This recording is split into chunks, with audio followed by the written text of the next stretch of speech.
It's quite interesting that when 4K first raised its head a few years ago with the red camera and dulcer camera, there was terror from the post-production line managers, also producers. Of course, the kit was in its infancy, and the reliability issues aren't the same as they are now. But nevertheless, it provided potential for excellent quality images and a break with the limitations of the broadcast camera.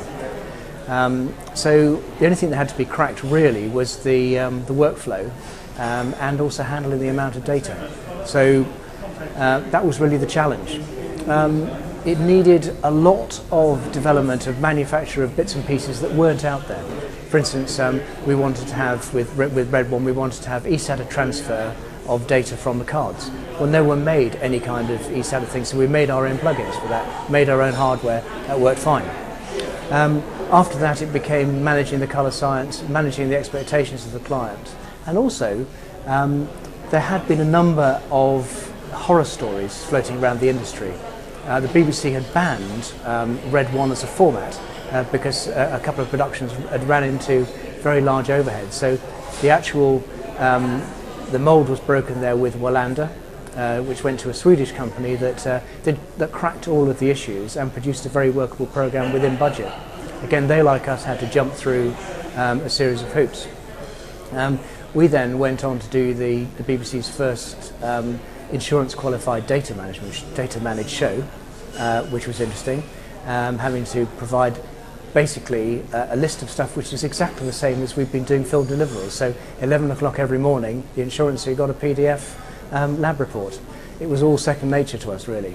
But since then, of course, the products that are available, high resolution products, have really multiplied and have been, the whole subject has been approached in different ways by different manufacturers. Some have gone for cameras which are more similar to a broadcast camera. Others have gone for cameras which are really more like a film camera. So if you take Arri, for instance, the Alexa is very much a camera. You change the ISO rating of the camera, it's like changing the film stock. Whereas Red and Sony, it's more like shooting something which is in a raw state, which you can then tweak in post-production.